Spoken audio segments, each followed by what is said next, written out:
Well, you've been driving for years. You push the gas pedal and your car goes. You know, there's a reason for that. You actually have a cable going between your pedal and your throttle body. When you push it, instantaneously it pulls and it opens. Well, that's not the case anymore. Brian, there's a new system out there. It's called drive-by-wire. Actually, it's been out there for years.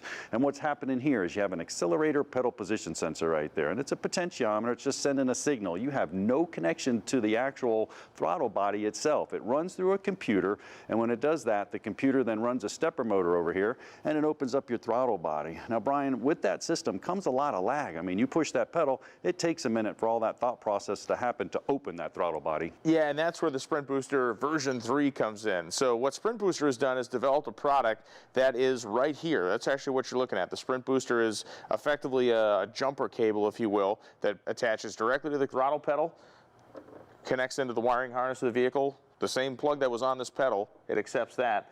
And what it does is it gives you the ability to kind of tune your throttle pedal. So you can leave it in stock mode, as you can see right here with this controller. There's no lights on, it's stock. So when I hit the gas pedal, throttle kind of steps its way open. Now you see how slow that is when you push the pedal?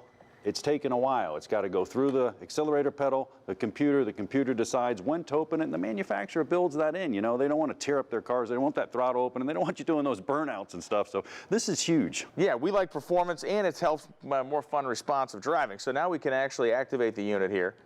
And if you notice this number on the display, you have 9 different settings within both sport mode and race mode. So if you set it in sport mode, you can go 1 to 9, race mode 1 to 9. So we saw how slowly the throttle body moved in the stock position.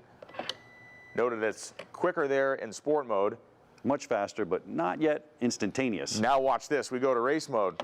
Bam, that thing splits open like a guillotine, man. It's super quick, gonna make the vehicle more fun to drive, and it's gonna make it perform better because of the fact when you mash the pedal from a standing start, it's gonna respond that much quicker. And I'll tell you what, you know, if you're driving one of these newer cars, you ever been sitting in an intersection and, you know, here comes that car, oh, I can make it, and that old pedal, yeah, no problem. But with the new pedals, yeah, it feels like an eternity, man. It's like cars coming, I wanna get through there.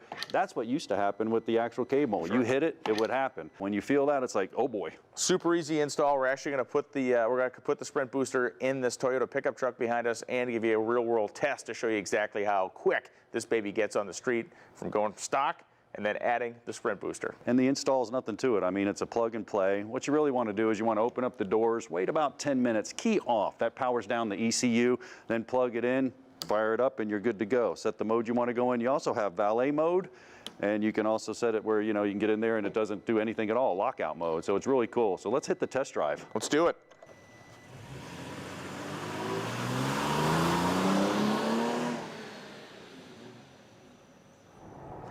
Well, John, the Sprint Booster has made this truck a lot more fun to drive. The throttle response is great. I'll tell you what, yeah, it was a big difference. I mean, it's amazing how much lag you have there with that throttle. The first run took a minute to get going, then it got going. Well, on the second one, man, it was ready, sprint, boost. We were moving. I mean, if it wasn't for the traction control, I mean, we probably would have been spinning the wheels. It really made a huge difference. It's compatible with automatic and manual transmissions, not a generic product. You can actually, there's a switch you activate on the side of the controller. If you got a stick shift or an automatic, it works both ways. Also, there is a valet mode, which will prevent the valet from running around town in your hot rod super fast. And it also has a pedal lock mode. So if you'd like to lock your pedal as the ultimate security device, you can also do that too with the Sprint Booster. Yeah, and it's passcode protected, so you got the little passcode. Installation was easy, just plugged it in. We were off and running. Hit your switch, not a generic setup, but super easy to use. Made a big difference, man. You can find them on the web at sprintboosterusa.com. Great product. Go get one for yourself. We'll be back with more Motorhead Garage presented by Dustless Plastic after this break.